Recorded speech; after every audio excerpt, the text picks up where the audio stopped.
ginto na.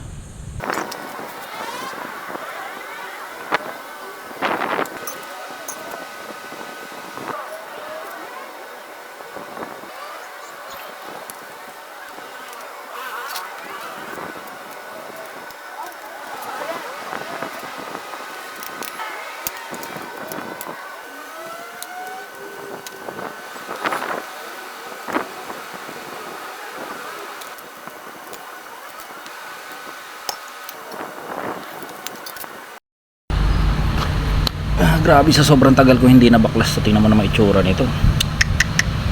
Ay, mahirap talaga pag napabayaan ng gamit. Shit.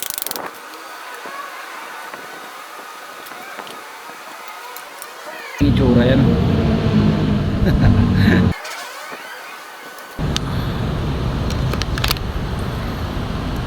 Okay, so nabaklas na natin lahat. So ito palagay ko hindi na natin ibabalik to.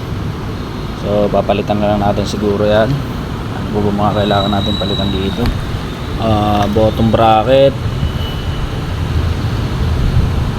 Ito titingnan natin to kung pwede pa to. Ito naman mga hydraulic brakes natin.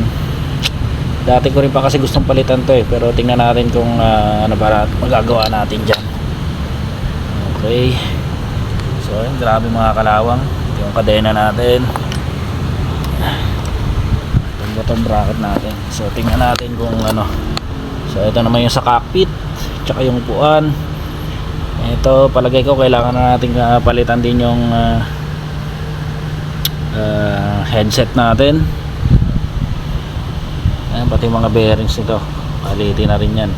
So ito palagay ko mas maganda kung ipaano na lang natin to, ipa-repaint ulit natin. Ito mukhang kailangan na rin siguro palitan to para di ko na rin trip to mga to. Hindi na kaaya-aya tingnan. So baka palitan na rin natin to. Itong pedal mukhang kailangan na rin palitan. Marami-rami. Tapos itong mga quick release nito wala na rin to eh. Saka yung mismong ano nya,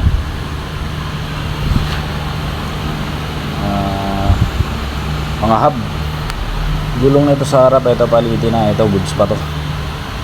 So yun lang naman. So ito pala yung mga pyesa natin. Ito dabam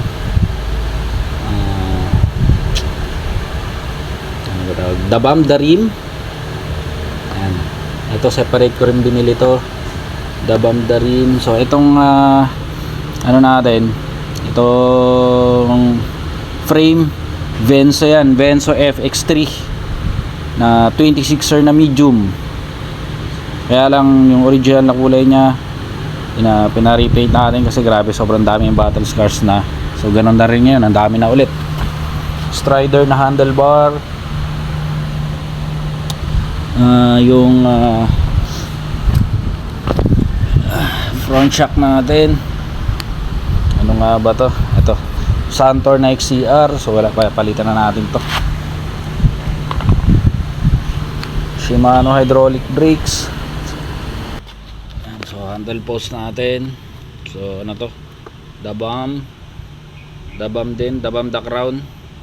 So grabe, tingnan nyo naman, namuti na. Sobrang faded na. So ang kulay talaga niyan gold, ganito. Tingnan mo yung kulay niya ngayon, yung silver na siya. Magkano bili ko dito? Nasa 2.5 yata bili ko dito. Yun, so ayun mga boss, sabaklas na natin lahat. So yung mga papalitan na natin, separate na natin yung mga papalitan. So abangan nyo yung mga susunod na video ko pero matagalan tayo dito kasi hahanapan ko pa ng mga piyesang pa isa-isa to. So ibang piyesa dito kahit titingin na lang ako ng mga second hand. Mag-aabang tayo ng mga second hand na pwede pa. Pero yung iba dito, so totally bago. Lalo yung mga bearing syempre, kailangan bago yan. So abangan nyo pag naipon ko na lahat ng piyesa mga boss na kailangan natin palitan. So saka ako ulit papakita sa inyo, bubuuhin natin to. So hopefully makapagbuo pa tayo ng isa pa ulit after natin ito, pero unahin muna natin to kasi marami-raming kailangan palitan. Yan ang mahirap sa gamit kapag napabayaan, di ba?